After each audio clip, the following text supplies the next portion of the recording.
হবে এই গ্রামের অমুক ব্যক্তি বেছে নাই ইন্না লিল্লাহি ওয়া ইন্না ইলাইহি রাজিউন। আপনি আমি মারা যাওয়ার পর আপনার আমার মৃত্যুর সংবাদ শোনার পর ছেলেটা কেঁদে বলবে বাবা নাই, মেয়েটা কেঁদে বলবে বাবা নাই, প্রিয়তমা স্ত্রী কেঁদে বলবে স্বামী নাই, মা বাবা বেঁচে থাকলে বলবে কলিজার ধনটা হারাইলাম। আপনার আমার মৃত্যুর সংবাদ শোনার পর পাড়া প্রতিবেশী সবাই চলে আসবে, দেহে রঙিন পোশাক খুইলা গোসল করাইয়া দিয়া সাদা কাপড়ের মধ্যে মোড়াইয়া চকলেটের মতো মোড়াইয়া মসজিদের খাটিয়ার ওপরে তৈলা চারজন বরযাত্রী মিলে আপনাকে আমাকে নিয়ে যাবে কবরে। এ বাজান গো আমার, ওই কবরের ভিতরে একে একে তিনজন করে নামবে। তিনজন মানুষ যখন আপনার আমার দেহটা কবরের ভিতরে রাখবে, মনে হবে এই তিনজন মানুষ আপনার আমার সাথে যাবে। না না বাজান, তিনজন কবরের ভিতরে থেকে এক এক করে উঠে চলে আসবে। ওই কবরের ভিতরে আপনাকে আমাকে রাখার পর দূর আকাশ একটু একটু করে দেখা যায়। এরপরে যখন বাঁশের বিছানা বিছাইয়া দেয়, ওই ছোট্ট ছোট্ট বাঁশের ছিদ্র দিয়ে সামান্য একটু আকাশ দেখা যায়, সামান্য একটু আলো কবরের ভিতরে যায়। এরপরে যখন চাটাই বিছাইয়া দিয়া, কলার পাতা বিছাইয়া দিয়া ওই কবরের ওপরে মাটি দেওয়া হয়, পুরো কবরটা অন্ধকারে পরিণত হয়ে যায়। ওই কবরবাসী চিৎকার মেরে কাঁদে। আপনি আমি যখন সবাই মাটি দিয়ে এক এক কদম করে বাড়ির দিকে রওনা করি, ওই কবরে সাহিত্য ব্যক্তি চিৎকার মেরে কাঁদে, একা ফেলায় কই যাও ও আমার আত্মীয় স্বজন, ও আমার ছেলে মেয়ে, আমার পরিবারের লোকেরা, আমাকে একা অন্ধকার কবরে রেখে কই যাও? যেই কবরে জানালা নাই, দরজা নাই, মাটির বাড়ি, মাটির ঘর, মাটির হবে বিছানা, ওপরেতে বাঁশের ছাউনি, কবর নাম তার ঠিকানা। ওই অন্ধকার কবর বড় কঠিন জায়গা। বিশ্ব নবী ডেকে বলেন যে কবরে চলে গেল তার চাইতে অসহায় আর কেউ নাই। আমার নবীজি বলেন ক্বালা ক্বালা রাসূলুল্লাহ সাল্লাল্লাহু আলাইহি সাল্লাম ইন্নামাল কুবুরু রাউযাতুম মিন রিয়াদিল জান্নাহ আও হুফরাতুম মিন হুফারিন নার। রাহু তিরমিজি, তিরমিজি শরীফের হাদিস। বাজান গো আমার, বিশ্ব নবী ডেকে বলেন যে ব্যক্তির আমল ভালো, মৃত্যুর সঙ্গে সঙ্গে আল্লাহ পাক তার কবরটাকে জান্নাতের টুকরা বানায়া দেয়। বলুন সুবহানাল্লাহ। আমার নবীজি বলেন আও হুফরাতুম মিন হুফারিন নার, যে ব্যক্তির আমল খারাপ, মৃত্যুর সঙ্গে সঙ্গে তার কবরটা হয়ে যাবে জাহান্নামের গর্ত। কেউ যদি গুনাহ নিয়ে কবরে যায়, ওই কবরের ডানে মাটি বামে চলে যাবে, বামের মাটি ডানে চলে যাবে, এমন জোরে চাপ দেবে বাজান, এক পাজরের হাড় অন্য পাজরের ভিতরে ঢুকে যাবে। লোকটা চিৎকার মেরে কান্নাকাটি করবে, আল্লাহকে ডেকে বলবে আল্লাহ আর আযাব দিও না, কষ্ট দিও না, একটাবার দুনিয়াতে যাওয়ার সুযোগ করে দাও, এইবার গেলে আমি দুনিয়াতে নেক আমল করব। এ বাজান, আসার আর কোনো সুযোগ নাই। ওই কবরের ভিতরে অন্ত ফেরেশতা রিমান্ডে নেবে, হাতুড়ি দিয়ে যখন মাথাতে বাড়ি মারবে, মাথাটা চূর্ণ বিচূর্ণ হয়ে যাবে। বিষাক্ত সাপ যদি একবার সবল মারে, পা থেকে মাথা পর্যন্ত বিষের যন্ত্রণায় দেহটা ছটফট করবে। ওই কবর বড় কঠিন জায়গা। ওই কবরে আপনাকে আমাকে একা একা থাকতে হবে বাজান। যতদিন নেক আমল না করতে পারবো, নেককার বান্দা না হতে পারবো, যতদিন আল্লাহর প্রিয় মুমিন বান্দা না হতে পারবো, ততদিন যেন আল্লাহ আমাদেরকে কবরে না নেয়। ওই কবরে যাওয়ার আগে আল্লাহ পাক যেন আমাদের সবাইকে নেক আমলের সাথে নিয়ে যাওয়ার তৌফিক দান করেন। জোরে বলেন আমিন, আরো জোরে বলেন আমিন। এ বগুড়ার মুসলমান, ওই কবর পথের যাত্রী আপনি আমি সবাই, ওই কবরের প্রথম রাতটা কিভাবে কাটবে, কেমনে কাটবে গো? ওই কবরে আপনাকে আমাকে রেখে সবাই যখন চলে আসবে, ওই কবরে মুনকার নাকির আসবে, সওয়াল জবাবের প্রশ্ন জিজ্ঞাসা করবে, মার রব্বুকা। কেন বললাম?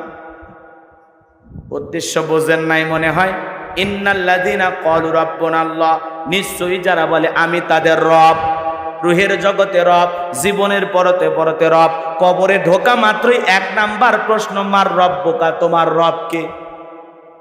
কথা বোঝেন নাই মনে হয়। দুনিয়াতে কার গোলামি করে আসছো, কার পথে চলে আসছো, কে ছিল তোমার রব, কে ছিল তোমার প্রতিপালক, কে ছিল তোমার সৃষ্টিকর্তা? কবরের 1 নাম্বার প্রশ্ন, মার রব্বুকা। যারা ইমানদার, যারা নেককার বান্দা, যারা নেক আমল নিয়ে মৃত্যুবরণ করেছে, তারা বলতে পারবে রব্বি আল্লাহ, রব্বি আল্লাহ, আমার রব আমার আল্লাহ। কিন্তু যারা গুনাহগার, নাফরমান, বেঈমান, সারাটা জীবন বিভ্রান্তির বেড়াজালে চলেছে, অন্যায় অপরাধ অপকর্ম করে গেছে, যদিও দুনিয়ার জমিনে অনেক ওলামা ইকরামের কণ্ঠে এটা শুনেছে, কিন্তু আমল করে নাই, সেইভাবে জীবন সাজায় নাই, সুদ ঘুষ জিনা ব্যভিচার যা মনে চাইছে সব দুনিয়ার জমিনে করে গেছে। ওই ব্যক্তি মারা যাওয়ার পর এ বাজান গো আমার যখন ফেরেশতারা জিজ্ঞাসা করবে মার রব্বুকা, বলেন তো ওই বদকার গুনাহগার কখনো কি উত্তর দিতে পারবে? পারবে না।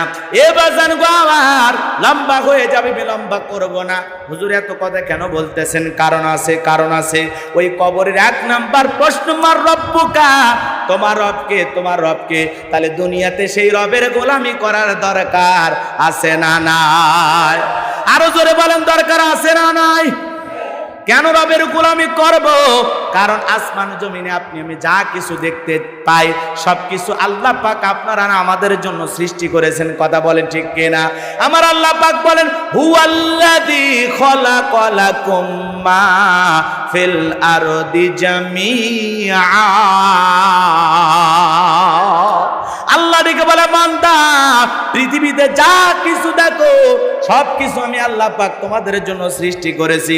আমার নিয়ামত খাইবা, আমি আল্লাহর গোলামি করবা। বলেন তো তাহলে পৃথিবীর জমিনে যা কিছু দেখি সব কিছু আল্লাহ পাক কাদের জন্য সৃষ্টি করেছেন? আরো জোরে বলেন, কাদের জন্য? আমাদের জন্য। সব আয়োজন কাদের জন্য?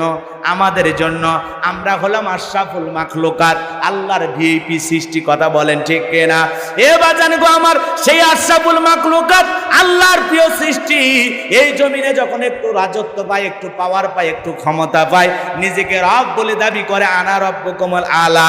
এরকম একজন জালেম পৃথিবীতে এসেছিল, ওর নাম কি? আরো জোরে বলেন। ইমানদারের রব কে? আরো জোরে বলেন কে? অন্তরের মধ্যে ভয় থাকতে হবে কার? রবের না র্যাবের? র্যাবকে ভয় করবে তারা, দুর্নীতিবাজ যারা, চোর বাটপার ডাকাত যারা। এই যে একজনের রিক্সা চুরি হয়ে গেছিল, শামীম নাম, কথা কন্যা কে? সেই ভাইরাল খবর, রিক্সা চুরি করে গেছিল, রিক্সা চোরেরা চুরি করে নিয়ে চলে গেছে, ছেলেটা বড় বিপদে পড়ে গেছে। আহারে, সাংবাদিক ভাইরা ধরেছে, পরে র্যাবের ভাইরা জানার পর ওই ছেলেটাকে একটা নতুন রিক্সা কিনে দিয়েছে। এই যে আজকের খবর, ওই চুরি করা রিক্সাটা র্যাবের ভাইরা বের করেছে। শুধু একটা রিক্সা না, সাথে আরো 2টা রিক্সা বের করেছে। আর যারা চুরি করে ওরা বলতেছে আমরা বিভিন্নভাবে তাল বাহানায় চুরি করে, আমরা কখনো মেয়ে মানুষ পেসেন্জার তুইলা তাদেরকে দিয়ে চুরির নাটক সাজাই, কখনো আমরা নিজেরা নাটক সাজাই। 500 টাকার 1000 টাকার নোট দিয়ে বলি যাও এটা খুরসা করে নিয়ে আসো, ও খুরসা করে আনতে গেছে, আমরা এদিকে রিক্সা নিয়ে পালিয়ে যাই। এই যে ধান্দাবাজি, মলম পাটির লোক চিনবেন না। 2 ঘন্টা গল্প করতে করতে আপনারে বলবে ভাই আমার বাড়ির গাছের সাগর কলা একটু খান, খায়া দেখবেন আপনি রংপুর মেডিকেল। তখন চিন্তা করলেন কি ব্যাপার, আমি গরুর ব্যবসা করে আসলাম, গাছ তুলি, আমার পকেটে কোমরে ছিল টাকা, তো টাকা গেল কই? আমি তখন হাসপাতালের বেডে। এজন্য মানুষ অল্পতে আমরা বিশ্বাস করি, আমরা বাঙালি জাতি বড় ভোলা ভালা। কথা কর না কেবা, আমরা কি ভোলা ভালা, সহজ সরল, অল্পতেই মানুষকে বিশ্বাস করি, এই জন্য জীবনে বারবার ঠকি। কথা বলেন না কেন? আর যদি চালাক হইতাম জীবনে কোনোদিন চোরে চুরি করতে পারতো রিক্সা। রিক্সা চুরি করা তো দূরের কথা, আমরা যদি চালাক হইতাম, আমরা যদি সচেতন হইতাম, আমরা যদি শক্তিশালী হইতাম, আমরা যদি বুদ্ধিমান হইতাম, আমাদের কাছ থেকে কোনোদিন কেউ কোনো কিছু নিয়ে যেতে পারতো না। কথা বলেন ঠিক কিনা? এ বাজার লম্বা হবে, আমি লম্বা করব না। সেই রিক্সা পেয়েছে আলহামদুলিল্লাহ, ভালো। যারা চুরি করতেছে, দুর্নীতি করতেছে, আল্লাহ পাক ওদের হেদায়েত দান করুন। কথা বলেন ঠিক কিনা? কিন্তু যারা এই যে অভাবের তাড়নায় চুরি করতেছে, প্রত্যেকটা মানুষের যদি আমরা কর্মস্থানের ব্যবস্থা করে দিতে পারি, তাহলে দেখবেন এই সমাজের চুরি দুর্নীতি কমে যাবে। কথা বলেন ঠিক কিনা? এ বাজান গো আমার, যারা ছোট ছোট চোর আছে ওদেরকে একটা ভালো হওয়ার সুযোগ দেওয়ার লাগবে, একটা চায়ের দোকান দিয়ে দেন অথবা একটা ছোটখাটো ব্যবসা বাণিজ্য করার মতো পুঁজি দিয়ে দেন, যদি আল্লাহ হেদায়েত দেয়। হ্যাঁ বন্ধুরা, আজকের ভিডিও কিন্তু এই পর্যন্ত। এরপরে কিন্তু আবার আমরা নতুন কোনো একটা ভিডিও নিয়ে উপস্থিত হবো। তাই বন্ধুরা, আমার এই চ্যানেলটাকে যারা সাবস্ক্রাইব করবেন তারা কিন্তু প্লিজ দয়া করে সাবস্ক্রাইব করে নিও।